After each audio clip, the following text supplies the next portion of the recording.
First வந்து நம்ம எண்ணெய் சேர்த்துக்கலாம் தாளிக்கிறதுக்காக. எண்ணெய் நல்லா காயட்டும். காஞ்ச உடனே நம்ம கடுகு சேர்த்துக்கலாம். இப்போ வந்து நம்ம கடுகு ஆட் பண்ணிக்கிட்டோம். பாருங்கள் கடுகு எவ்வளோ அழகாக பொரிஞ்சு வருதுன்னு. இந்த சமயத்தில் தீயை வந்து நீங்கள் குறைச்சி வச்சுக்கோங்க. கடுகு நல்லா பொரிஞ்சு வருது. இப்போ வந்து கருவேப்பிலை சேர்த்துக்கலாம். கொஞ்சம் தள்ளி நின்றுக்கோங்க. இப்போ வந்து நம்ம இடித்து வச்சுருக்கிற பூண்டு, சீரகம், மிளகு இதை ஆட் பண்ணிக்கலாம். நல்லா இதை வதக்கி விட்டுக்கோங்க.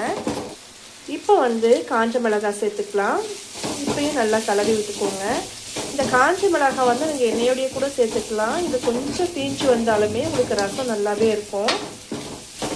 நம்மக்கிட்ட பெருங்காயம் இல்லாததுனால இன்றைக்கி பெருங்காயம் இல்லாமல் தான் செய்ய போகிறோம். நல்லா வதக்கிக்கோங்க. இப்போவே பாருங்கள் சூப்பராக வாசனை வருது. வீடெல்லாம் நல்லாவே மணக்குது. இப்போ வந்து தக்காளி ஆட் பண்ணிக்கலாம்.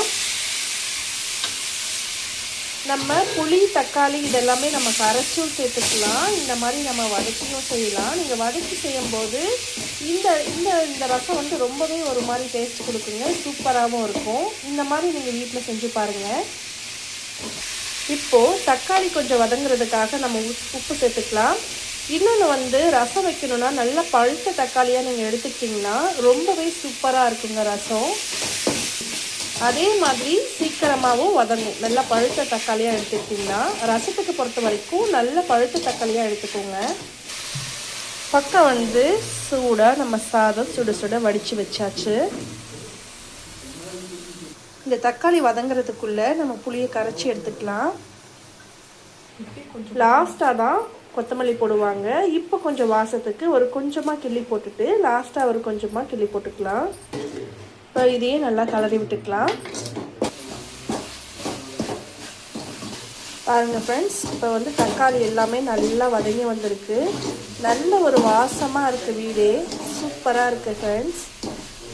இப்போ என்ன பண்ணலான்னா இது நல்லா இப்படியே வதக்கி விட்டுட்டு இப்போ லாஸ்ட்டாக நம்ம வந்து புளி தண்ணி சேர்த்துக்கலாம்.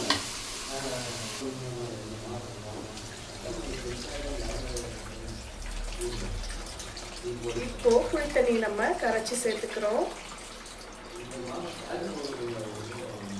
இப்போது இதை நல்லா வந்து கலரி விட்டுக்கோங்க. இப்போ வந்து தீயை ஹை ஃப்ளேமில் வச்சுட்டு இந்த ரசம் வந்து கொதிக்கிற வரைக்கும் நம்ம வெயிட் பண்ணணும். மெயின் வந்து என்னென்னா ரசம் வந்து கொதிக்கக்கூடாதுங்க.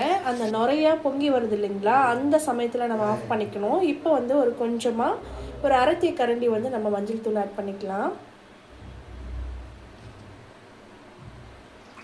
இதையும் நல்லா கலந்து விட்டுக்கோங்க.